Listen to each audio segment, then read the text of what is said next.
ईमानदारी के साथ हमने इस काम को आगे बढ़ाया है। साथियों, दिल्ली में जो पहले की सरकार थी और 5 वर्षों से जो चौकीदार की सरकार है, इन दोनों सरकारों ने तेलंगाना के लिए क्या किया, इस पर आप गौर करेंगे तो नीयत में साफ फर्क नजर आ जाएगा। आज पूरे तेलंगाना में 35,000 करोड़ रुपए से ज्यादा के दर्जनों प्रोजेक्ट्स भारत सरकार की तरफ से चल रहे हैं। रामागुंडम का फर्टिलाइजर प्लांट हो, डिफेंस प्रोजेक्ट हो, फूड पार्क हो, या फिर लाखों रोजगार पैदा करने वाला नेशनल इन्वेस्टमेंट मैन्युफैक्चरिंग जोन हो, या ईज ऑफ लिविंग और ईज ऑफ डूइंग बिजनेस सुधरे, इसके लिए हर प्रयास, संभव प्रयास किया गया है। साथियों, सिकंदराबाद में, हैदराबाद में उद्योगों के लिए और बेहतर माहौल बने, इसके लिए नेक्स्ट जनरेशन इंफ्रास्ट्रक्चर विकसित किया जा रहा है। रेलवे और नेशनल हाईवे से जुड़े अनेक प्रोजेक्ट पूरे हो चुके हैं और हजारों करोड़ के प्रोजेक्ट पर काम चल रहा है। इसी तरह हमारा प्रयास है कि हैदराबाद की मेट्रो का विस्तार दिल्ली मेट्रो की तरह हो, तेज गति से हो। लेकिन समस्या क्या है, ये आप भली भांति जानते हैं। यहां जो सरकार चला रहे हैं, उनका ध्यान आपके विकास पर नहीं, अपने वंश और वोट बैंक के विकास पर ही उनका ध्यान केंद्रित हुआ है। या तो वोट बैंक को मजबूत करने के लिए काम करेंगे, या तो अपने वंश के दूर दूर के रिश्तेदारों को भी मजबूत करने के लिए काम करेंगे। अगर यही होगा तो तेलंगाना मजबूत होगा क्या? आप सब मजबूत होंगे क्या? आपका भाग्य बदलेगा क्या? आपके सपने पूरे होंगे क्या? भाइयों और बहनों, बीते 5 वर्षों में मूसी नदी के एक तरफ तो विकास दिखता है, लेकिन दूसरी तरफ हैदराबाद की स्थिति जस की तस है। वहां न गलियां सुधरती हैं और न ही नालियां सुधरती। केंद्र सरकार हैदराबाद के इंफ्रास्ट्रक्चर को, यहां की मेट्रो को ओल्ड हैदराबाद में भी गति देना चाहती है, लेकिन वहां मजलिस नाम का एक बहुत बड़ा स्पीड ब्रेकर लगा हुआ है। उनको विकास की भाषा समझ ही नहीं आती। वो तो दिन रात सोते जागते सिर्फ उनको मोदी याद रहता है। ये चौकीदार उनको रात को सोने नहीं देता है। साथियों, तेलंगाना और देश के विकास के लिए बेटियों और बहनों की इनकी अत्याचारी सोच से मुक्ति के लिए मोदी जो भी कदम उठाता है, इन लोगों को चूपता है। आप सभी ने देखा है कि 3 तलाक जैसी अत्याचारी परंपरा के खिलाफ जब संसद में कानून आया तो मोदी को क्या नहीं कहा। मैं 3 तलाक से पीड़ित, 3 तलाक से डरी हुई हर बहन बेटी से आग्रह करता हूं कि हमें सहयोग करें, हमारी शक्ति बढ़ाएं। आपकी सुरक्षा की गारंटी हम लेते हैं।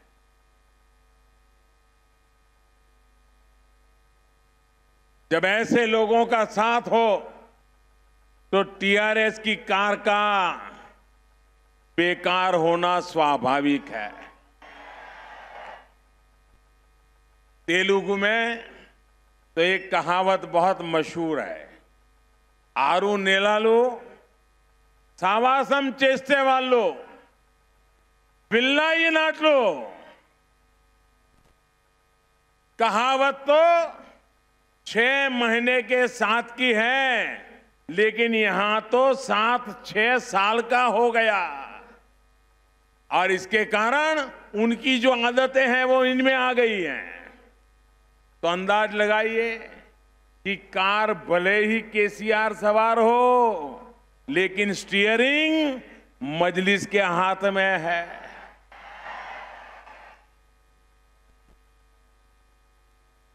ये मैं नहीं कह रहा हूं, आप लोग कह रहे हैं। इन्होंने विधानसभा से पहले दावा भी तो यही किया था, और इसलिए यहां की सरकार को जगाना जरूरी है। जैसे पुलुसू में खाने में तीखा लगता है ना, वैसे ही वोटिंग वाले दिन पुलुसू खिलाकर टीआरएस को आप भी थोड़े तीखे स्वाद का मजा चखा दीजिए। साथियों, 11 अप्रैल को सिर्फ किसी पार्टी या पक्ष की जीत का फैसला नहीं होना है। ये सिर्फ संसद का चुनाव नहीं है, बल्कि इस बात का फैसला होगा कि नए भारत की नीति और रीति आतंकवाद को मुंह तोड़ जवाब देने की रहेगी, या फिर दुबक कर निंदा करने की बात होकर के ये मुंह छुपाते घूमेंगे। फैसला इस बात का होना है कि हिंदुस्तान के हीरो को मान होगा या पाकिस्तानी पक्षकारों का मान बढ़ेगा।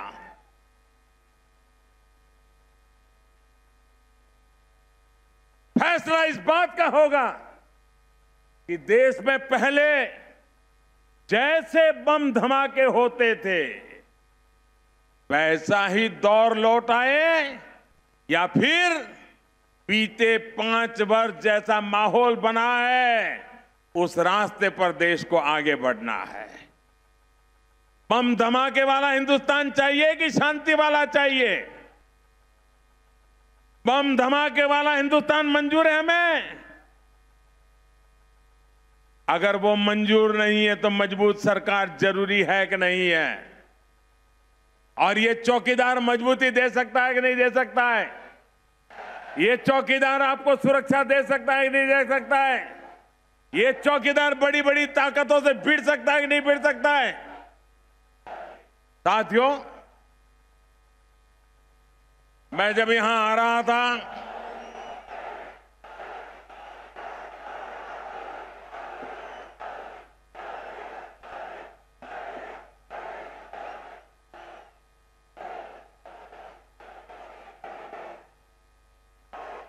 आपका ये मिजाज, ये आपका उत्साह देश के कोने कोने में पहुंच रहा है। दोस्तों, अब देश एक भी हमला सहने को तैयार नहीं है। और अब तो हमें भी तरीका याद पता चल गया है, घर में घुस करके मारा जा सकता है।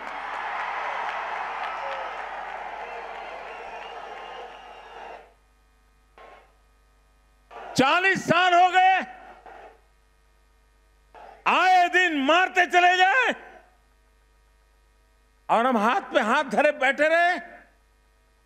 हिसाब किताब, अगर हम कुछ करेंगे तो हिंदुस्तान में वोट बैंक नाराज हो जाएगी, तो हिंदुस्तान में वोट खिसक जाएगा, तो चुनाव अरे चुनाव हारने जितना, अरे अगर देश बचेगा तो चुनाव आएगा, देश नहीं बचेगा तो चुनाव कहां से आएगा?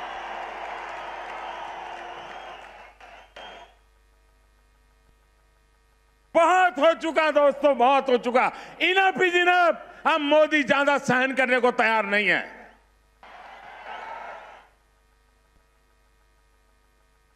साथियों, अभी जब मैं यहां आ रहा था तो मीडिया में एक खबर चल रही थी और यह गंभीर बात है। कांग्रेस के एक बड़े सहयोगी दल महागठबंधन के सूत्रधारों में से एक, महागठबंधन के सबसे तगड़े साथी नेशनल कॉन्फ्रेंस फारूक अब्दुल्ला साहब, उनके बेटे उमर अब्दुल्ला साहब की पीढ़ी प्राइवेट कंपनी,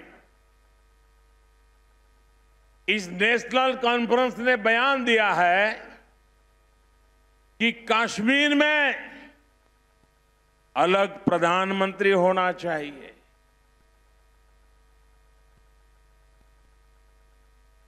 आप मुझे बताइए,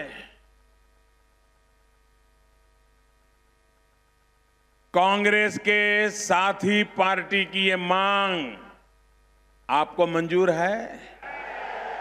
हिंदुस्तान में किसी को भी मंजूर है? वो कहते हैं हम घड़ी की सुई पीछे ले जाएंगे और 1953 के पहले की स्थिति पैदा करेंगे और हिंदुस्तान में 2 प्रधानमंत्री होंगे, कश्मीर का प्रधानमंत्री अलग होगा। मैं जरा जानना चाहता हूं, जवाब कांग्रेस को देना पड़ेगा। महागठबंधन के सभी पार्टनरों को जवाब देना पड़ेगा। इस चुनाव में उनको जवाब देना पड़ेगा। क्या कारण है कि उनका साथी दल इस प्रकार की बात बोलने की हिम्मत कर रहा है? कुछ दिन पहले उनके एक पार्लियामेंट के उम्मीदवार ने ऐसी ही बदतमीजी की थी, भारत को गाली देने की खुली घोषणा की थी, लेकिन कांग्रेस पार्टी और नेशनल कॉन्फ्रेंस इस विषय में चुप बैठे हैं और दिल्ली में मीडिया भी एक दिन के बाद विषय को भूल गया। आज उन्होंने दूसरी हरकत की है। उन्होंने कहा है कश्मीर का अलग प्रधानमंत्री होगा। मैं इन महागठबंधन के सभी साथियों को पूछना चाहता हूं, बंगाल की दीदी बहुत चिल्लाती हैं आप, जरा जवाब दीजिए। ये नेशनल कॉन्फ्रेंस आपके साथी हैं। क्या ये नेशनल कॉन्फ्रेंस की दूसरे प्रधानमंत्री की मांग, इससे आप सहमत है कि नहीं है? देश की जनता को जवाब दीजिए। यहां पड़ोस में आंध्र प्रदेश में यूटन बाबू बैठे हैं। ये यूटन बाबू अभी 2 दिन पहले वो बड़ा स्पेशल गमछा लगा करके फारूक अब्दुल्ला के साथ जुलूस निकाल रहे थे। जरा यूटन बाबू बताइए, और आंध्र की जनता भी चौंक जाइए, चेत जाइए। ये चंद्रबाबू है जिसके बगल में फारूक अब्दुल्ला वोट मांगने के लिए निकले हैं और जिनका बेटा कश्मीर में अलग प्रधानमंत्री होने की मांग कर रहा है। क्या चंद्रबाबू को वोट मिलना चाहिए क्या? मैं पूछना चाहता हूं श्रीमान शरद पवार जी को, आप तो कभी देश के रक्षा मंत्री रहे हैं, आप कभी महाराष्ट्र के मुख्यमंत्री रहे हैं। आप बताइए, क्या आप हिंदुस्तान को सुई को पीछे ले जाने के लिए तैयार है? 1953 के पहले उसी तरह आप कश्मीर में प्रधानमंत्री बनाने के लिए आपके इन साथी दलों के रवैये से सहमत है क्या? साफ कीजिए। मैं श्रीमान एचडी देवगौड़ा जी से भी पूछना चाहता हूं। देवगौड़ा जी, आप देश के प्रधानमंत्री रह चुके हो, आपका बेटा मुख्यमंत्री है, आपके परिवार के सारे लोग इस लोकतंत्र में वोट की राजनीति का मजा ले रहे हैं। जरा जवाब दीजिए देवगौड़ा जी, आप पूर्व प्रधानमंत्री हैं, आपका साथी दल नेशनल कॉन्फ्रेंस डंके की चोट पर एक कहने की हिम्मत करता है कि कश्मीर में अलग प्रधानमंत्री होना चाहिए। देवगौड़ा जी, कर्नाटक की जनता को जवाब दीजिए, क्या आप ये प्रधानमंत्री होने की सपने देखने की बात को ऐसे लोगों के साथ चलना चाहते हो या नाता तोड़ने को तैयार हो? साथियों, देश को बांटने की इसी मानसिकता ने भारत का बहुत बड़ा नुकसान किया है। मत भूलिए, 2-3 दिन पहले ही नेशनल कॉन्फ्रेंस के एक नेता आतंक सरपरस्तों के लिए, पाकिस्तान के लिए जिंदाबाद के नारे लगाए थे। इस बयान के बाद कांग्रेस के सारे बड़े नेता चुप्पी साध करके बैठ गए थे। कांग्रेस की यही मानसिकता है जो देश विरोधी ताकतों को मजबूत करती है। इसी मानसिकता की वजह से ये लोग एयर स्ट्राइक पर सवाल उठाते हैं। इसी मानसिकता की वजह से ये लोग सर्जिकल स्ट्राइक पर सवाल उठाते हैं, सेना के पराक्रम का अपमान करते हैं।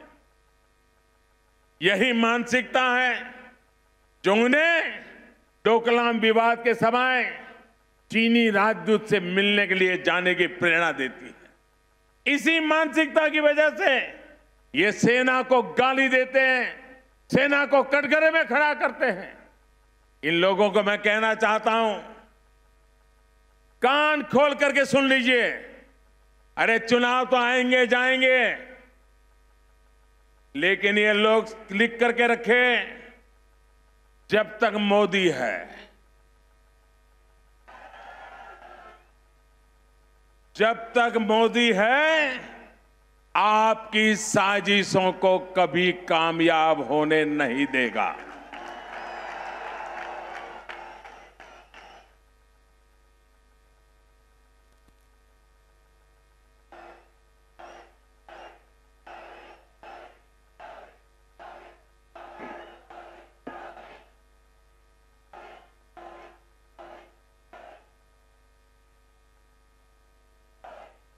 मोदी देश के दुश्मनों और देश के लोगों के बीच दीवार बनकर के खड़ा रहेगा, ये लिख करके रखिए। और ये जरा नेशनल कॉन्फ्रेंस वाले भी समझ लें, ये पीडीपी वाले भी समझ लें। भाइयों बहनों, ये कश्मीर में ये 2-4 परिवारों की दुकानें हैं। वो पिछले 40 साल से दिल्ली को मूर्ख बनाते रहे हैं और दिल्ली भी उनकी बातों में आ जाता है। इनका धरती पर कुछ नहीं बचा है। आपको पता होगा, वहां गवर्नर रूल लगने के बाद नेशनल कॉन्फ्रेंस का विरोध था, पीडीपी का विरोध था। ये दोनों कद्दावर परिवार भारत सरकार के खिलाफ खड़े हो गए थे और उन्होंने ऐलान कर दिया था, और कांग्रेस भी मिल गई थी। इन्होंने ऐलान कर दिया था कि पंचायतों के चुनाव नहीं होने देंगे, बहिष्कार करेंगे। और ये सोचते थे कि कश्मीर की जनता उनकी बात मान लेगी। मेरे देशवासियों, आपको जानकर के खुशी होगी कि अब्दुल्ला परिवार, मुफ्ती परिवार, कांग्रेस के लोग ऊपर से नीचे टपक पड़ते रहे, कूदते रहे, चिल्लाते रहे। पंचायत के चुनाव हुए, 70-75% वोटिंग हुआ और 30,000 से ज्यादा लोग चुन करके आज वहां पंचायतों में कारोबार चला रहे हैं। उन्होंने इनका बहिष्कार कर दिया। जो चुनाव का बहिष्कार करने के लिए निकले थे, उनका बहिष्कार कश्मीर की जनता ने कर दिया था। जिनका धरती पर कुछ नहीं बचा है, वो कांग्रेस के लोगों के कुर्ते पकड़ पकड़ करके देश को धमका रहे हैं। अब जमाना चला गया, ये कांग्रेस नहीं है, मोदी है।